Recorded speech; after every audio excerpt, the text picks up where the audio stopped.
بہت سی جگہوں پر اور تقریباً ہر جگہ میرے ذاتی نقطۂ نظر سے بڑا مبالغہ بھی کیا گیا ہے، اور بعض ایسی باتیں بھی ہیں کہ جو واقعے کے مطابق نہیں، جیسا کہ ابھی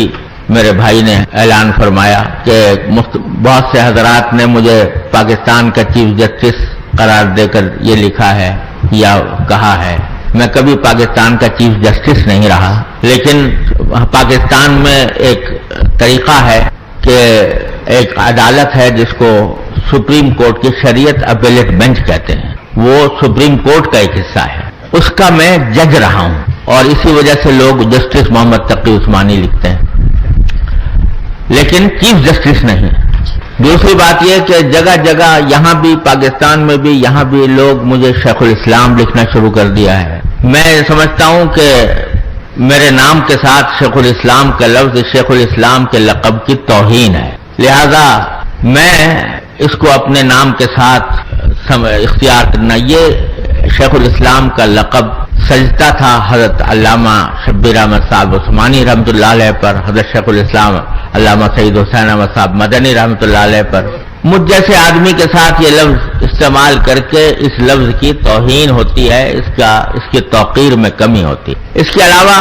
جس حسن ظن کا اظہار فرمایا گیا نثر میں بھی اور نظم میں بھی، یہ ان حضرات کی محبت، ان کے حسن ظن کا کرشمہ ہے۔ حبو کا شیء یعمی و یسم، اس کے لیے میں ان کا تہ دل سے شکر گزار بھی ہوں، لیکن ساتھ ہی میں یہ سمجھتا ہوں کہ یہ ساری باتیں حسن ظن کا حصہ ہیں، اور یہی دعا کر سکتا ہوں کہ اللہ تعالیٰ اپنے فضل و کرم سے ان کے حسن ظن کو میرے حق میں سچا فرما دے۔ اس موقع پر مجھے امام زہری رحمت اللہ علیہ کا ایک مقولہ یاد آیا، اور وہ مقولہ ہم سب کے لیے ایک بہت بڑا عظیم سبق بھی ہے اور مشعل راہ بھی ہے، اور نفس و شیطان کے دسائس سے بچنے کا ایک بہت اعلیٰ طریقہ بھی ہے۔ وہ فرماتے ہیں کہ جب کوئی اللہ کا بندہ میری تعریف کرتا ہے تو میں فوراً اپنے دل میں یہ کہتا ہوں کہ یا اللہ، میں اپنی ذات سے ان صاحب سے زیادہ واقف ہوں، جتنا یہ مجھ سے واقف ہیں میں ان سے زیادہ واقف ہوں، یعنی اپنے عیوب کو بھی میں جانتا ہوں۔ ان حضرات کے سامنے تو عیوب آئے نہیں، میں اپنے عیوب سے بھی واقف ہوں، تو میں اپنے آپ سے ان سے زیادہ واقف ہوں، اور اے اللہ آپ مجھ سے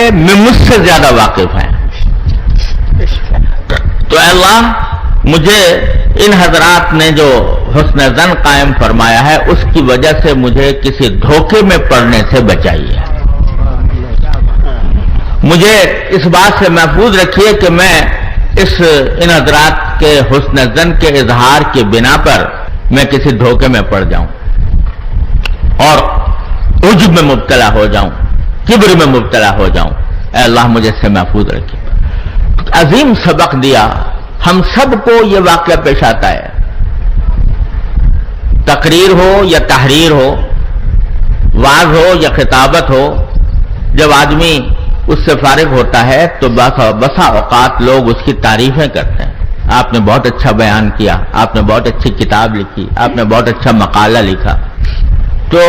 یہ چیز بعض اوقات ہمارے اندر